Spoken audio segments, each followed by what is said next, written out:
This is an excerpt from my novel, The Vampire Henry, which was published in 2015 by Horrified Press.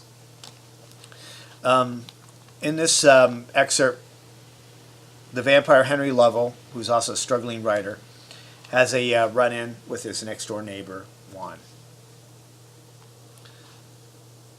My next-door neighbor is over talking his shit again. I'm seriously thinking of getting out of my chair and draining him just to shut him up. But I really don't have to feed just yet. A mugger I took a while back had a lot of blood in him, and I am holding. Besides, if I did feed on my neighbor, I'm sure all I would be able to taste is more bullshit. My neighbor's name is Juan. He told me his last name once, but I've forgotten what it is. He's from Washington, D.C., by way of some shithole in Mexico, I gather. He's stocky, olive-skinned, with a neatly trimmed black beard that he's constantly rubbing and petting. He always seems to be wearing the same white hoodie and black cargo shorts. I don't think I've ever seen him wear anything else. And everything that comes out of his mouth seems to be a lie. So there I was, Henry. Are you listening? I had one girl on the bed, I was fucking her, and the other girl was in back of me tonguing my asshole like she was rooting around in there for a gumdrop. He takes a swig on his Bud Light and gleams at me, waiting for me to envy his Superman sexual exploits.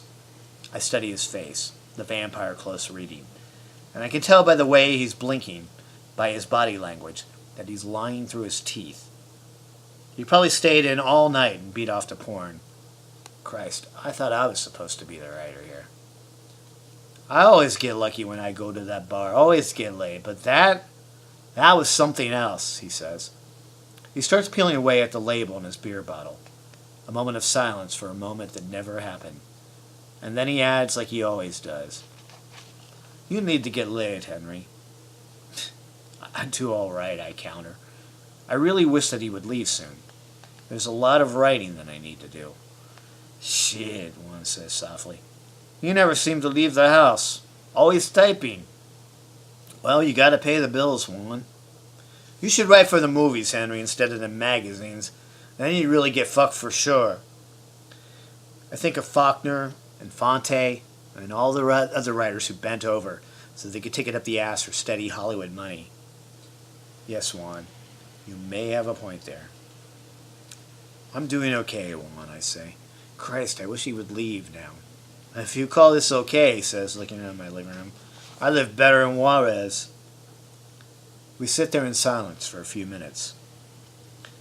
Speaking of movies, Juan says, I watched a good one last night. The Waiting Mortuary with Ben Affleck. You seen that one yet? No. Juan is always asking me if I've seen some cinematic extravaganza or another, and I always say no. I don't go to movies. Another huge waste of time.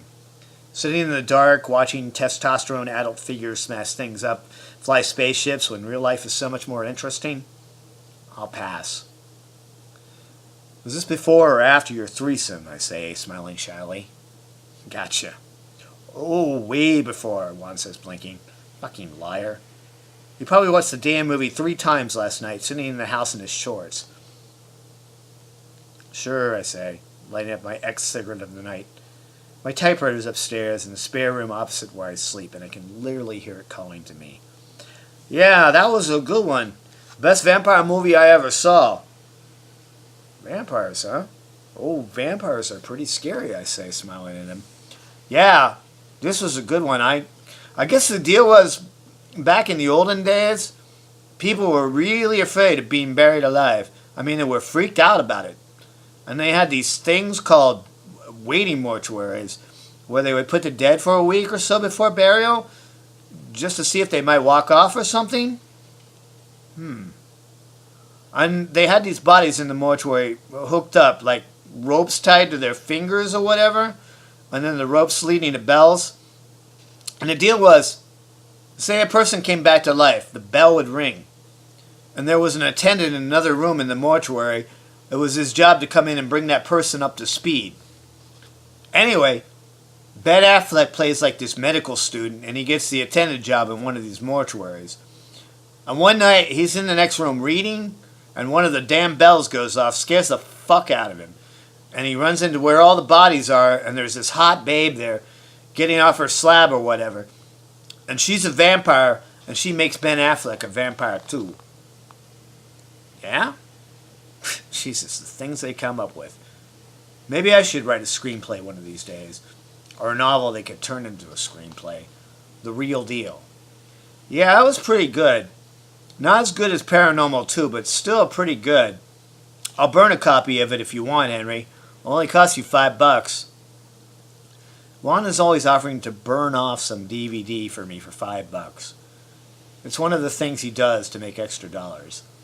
He sells T-bone steaks too, don't know where he gets them, and MP3 players. His steady gig is running a floor buffer overnight in a Walmart. But you gotta do what you gotta do. That's okay, Juan, I say. Not only do I have no desire to watch something like that, I have nothing to watch it on. No DVD player, no television even. Just 2 portable radios that I listen to classical music on. One in here, and one in the spare room with the typewriter. Are you sure? It's a good one, Juan says, taking a swig of his beer. What's he think I'm going to do? Hold the disc to my forehead and read the zeros and ones with my mind? I'm a vampire, but I'm not that good. No, Juan. Listen, Juan, I got some work to do. I'm going to have to call it a night, okay? Shit, Juan says. Have a beer. Let's go to the strip club or something. I got money. No, Juan, I really need to get at it. Got a few ideas for stories, stuff that happened recently. Juan has no idea what it is I write about. I've never told him, and he's never expressed more than a cursory interest.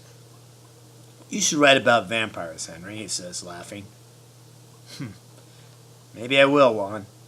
Someday, maybe I will. You know anything about vampires? A little. They seem to be all around me. What do you mean by that? Juan says, looking at me curiously with hooded eyes. It always looks as if he's about to fall asleep. Nothing. Listen. Yeah, I know, you gotta work, Juan says defensively, getting out of his chair. The loneliness coming from him is palpable. I don't think he has a friend in the world outside of me, and I'm not much of a friend. I do feel sorry for him.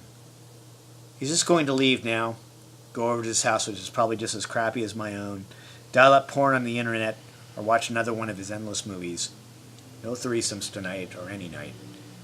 Maybe I should just... But no. Not tonight, Juan. Sure you don't want to go to the strip club, he says, slowly heading towards the door. I'm sure, Juan. Yeah, well, fuck you, Henry. You're no fun at all. Okay, Juan, I say softly.